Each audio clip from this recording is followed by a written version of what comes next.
Let me give you a tour of our budget module. I went through a dozen budget cycles for a large hospitality company as the VP of FP&A. The most intense part of the budget process is food and beverage. This is also the part where the quality of the budget process degrades a bit. The reason is that F&B usually loses money in a casino, and the budget process does not truly reflect the hours of operation during high and low seasons. It also does not yield much commentary, which would be helpful in presenting this sensitive part of the budget to the board. So I'm about to show you how Parlay simplifies the whole process, introduces the concept of hours of operation, and allows users to write commentary. This is the working version of a food and beverage budget. You're looking at a divisional view. For now, just note that this is the current EBITDA, this is last year's EBITDA, and this is the bridge by line item for revenues and expenses. Nice summary, right? If you look down here, you can see the increase or decrease in EBITDA by center between your budget and your benchmark period. Green means good, red means bad. Now, if you click on this department, Moonbucks, you see the EBITDA bridge just for this department. Revenues are down, COGS are down, wages are down. The budget for this center makes sense. You can go through the same exercise for all these departments and perform a high-level sanity check to see if things make sense. To the right is the budget P&L for this department by month. It shows variances elegantly, and if you hover, it shows the general ledger detail. And here you have the stats up top. So let's create a revenue budget for Burger Joint. This is the finished budget for this center, and we're going to rebuild it. You have your EBITDA bridge right here, which guides you to look at the key areas of the P&L. This here is a trend of any line item on the P&L, comparing budget to trailing 12 months and to prior year. So you really have two benchmarks in here.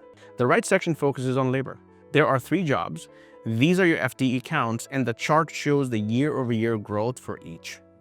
Below that is your FTE trend for each job. All of your stats are up top. Let's zero this out and start from the beginning.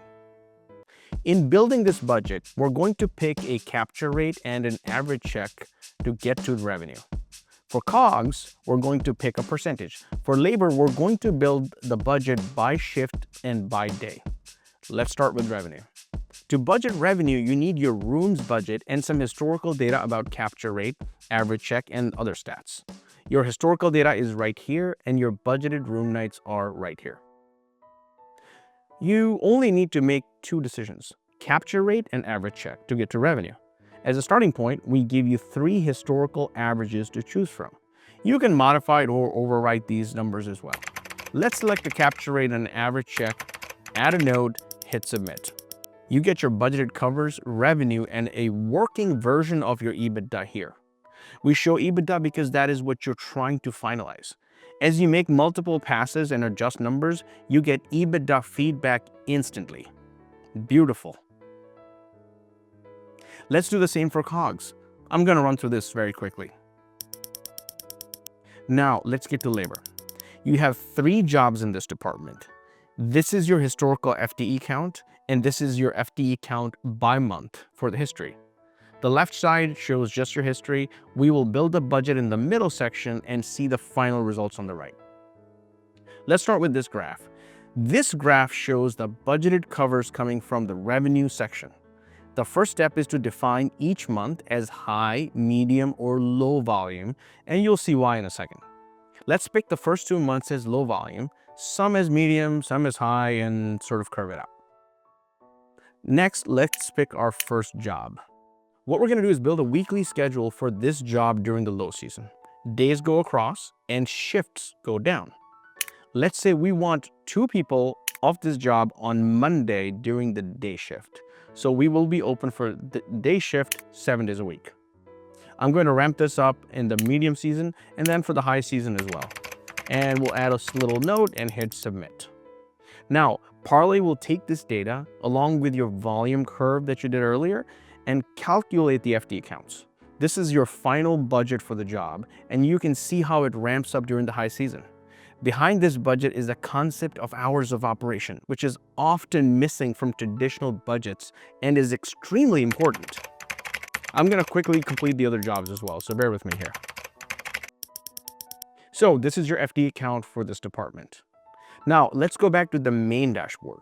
All of your key stats are at the top. This is your latest EBITDA bridge.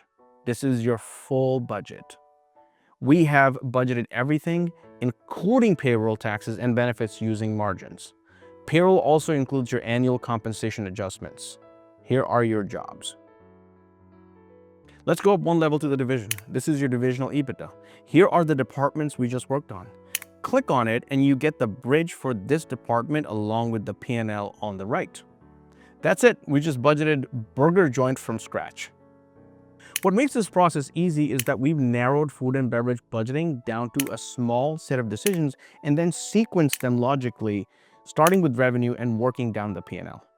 As I said earlier, F&B is the most intensive part of the budget, and Parlay simplifies it because it reflects decades of large-scale budgeting experience in the industry. So please DM us so we can get this powerful tool in your hands and elevate your budgeting game.